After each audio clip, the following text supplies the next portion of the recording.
Hi everyone, it's me, Ms. Schwarze. Welcome to my online art room. You folks know my co-host Ocho the Octopus. So last week was Earth Day, and we talked in last week's lesson about reducing, reusing, and recycling. In our last two projects, we have been reusing things that we would ordinarily throw away to make art. 2 weeks ago, we took toilet paper tubes and made little gift boxes out of them. The week before, we took cardboard boxes and turned them into buildings. So this week, we are going to be using toilet paper rolls again, or tubes rather. And I'm sure you guys have collected a bunch of these in your household since we last used them. And you only need one for this project. You can use more than one if you want. What we're going to be doing with the toilet paper tubes this time is we are going to be making sculptures. And these sculptures are going to look really different. They're going to be kind of, out there. I would consider these abstract art. And what abstract art means is abstract art is art where there are really no rules and you kind of make it up as you go along. So if I saw something like this in the museum, yeah, I would definitely consider this abstract art. And I'm going to show you how to make one today. So you are going to need at least one toilet paper tube. Now, if you only have one toilet paper tube to work with, you are going to want to cut this into at least 2 pieces, because if you just have one piece, you're not going to really be able to make much of a sculpture out of this. So you can work with 2 pieces. I am going to work with 3 pieces. Now, I don't know if you noticed, but this piece actually has 4 pieces. See, 1, 2, 3, 4. So if you have one toilet paper tube, and if you have more than one toilet paper tube, you can cut them into just about as many pieces as you want. But when you cut your toilet paper tube, please do not cut this into more than 4 pieces. If you cut it into too many pieces, it's going to fall apart and then you won't have anything to work with. So you are going to cut this. Now, you're probably going to need an adult's help for this, especially to my younger students. Nothing wrong with that. So I'll just cut this up into 3 pieces. So I'm going to cut it up 1. There we go. Now I'm going to cut it up 2. Okay. So now I have 3 pieces. 1, 2, 3.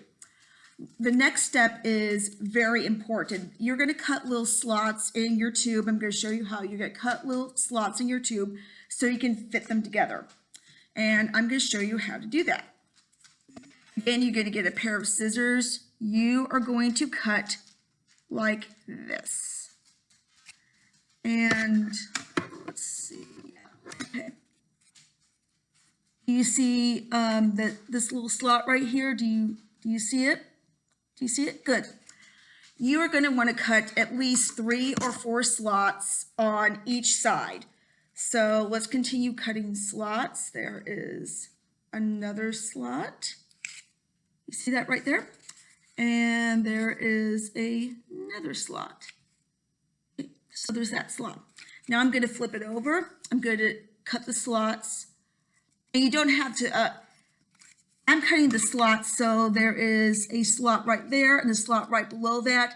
You can do that if you want, or you can cut the slots in different places so they don't match up on both sides, so to speak.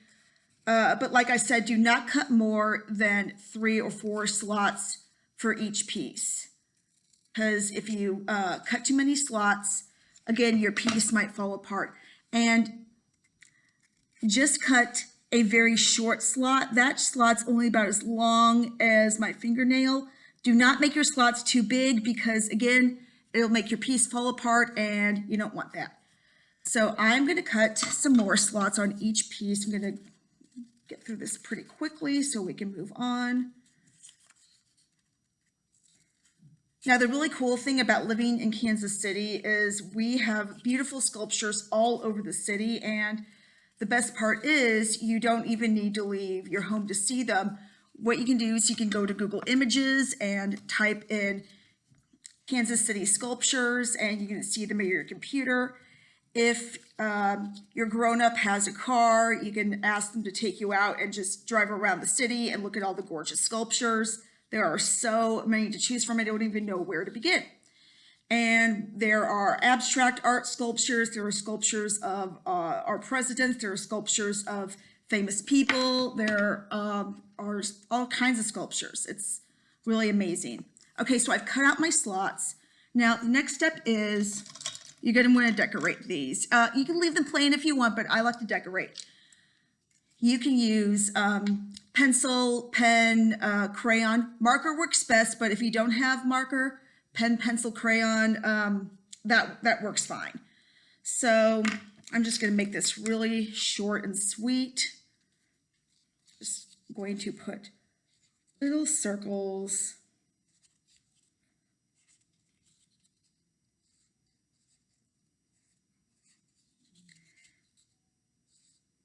Okay.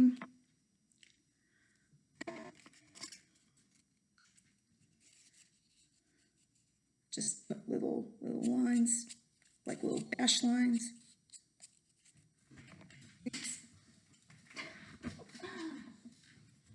Didn't want to come back up.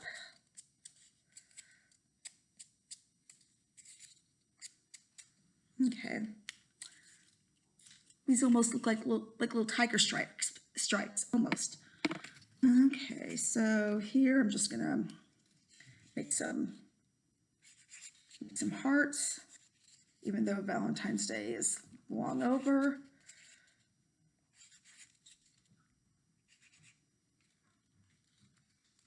Okay, so I have quickly decorated these 3 pieces. So now is the fun part. Now you get to connect them. And what's really cool is you connect them like this. Do you see how they fit at the slots? And you can connect them however you want. Now, if you make your sculpture and you are really happy with it, and you happen to have glue lying around the house, you can put little dots of glue, or maybe even have an adult help you, but you put little dots of glue and your sculpture will stay like this forever once the glue dries, and it can be your little masterpiece. Or if you want something that you can forever take apart and put back together again in different ways, you can just leave your sculpture as it is and rearrange the pieces. And if you want to, you can take as many tubes and just make lots and lots of pieces, and you can create all sorts of amazing sculptures.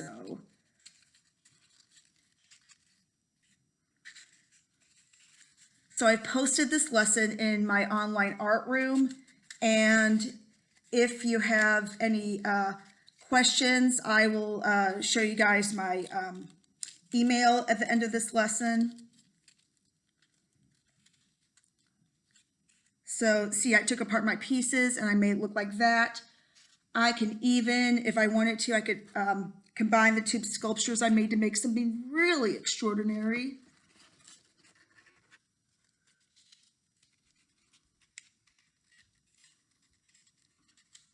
There we go. So now I made something really abstract and out there, but the possibilities are endless.